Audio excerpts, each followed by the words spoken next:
What is up, guys? Brittany here with Brit's Hobby Shop. And do you have one of these 1921 peace dollars? Well, if you do, you'll want to watch this video. All right, let's get into it.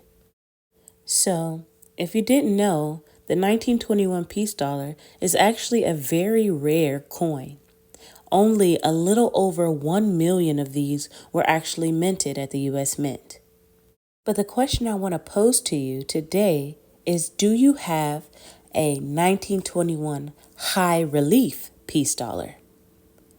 If you don't know what that is, take a look at this diagram right here, and it'll show you the difference between a normal 1921 and then a high relief 1921.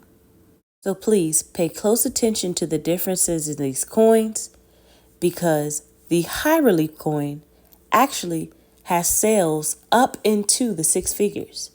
The highest recorded sale is $150,000. And there's also another one that's sold for $111,000. All right, guys, I hope you enjoyed this video. Don't forget to like, comment, and subscribe. Share this video with someone. Always remember to check your coins, and I'll see you guys in the next video. Peace.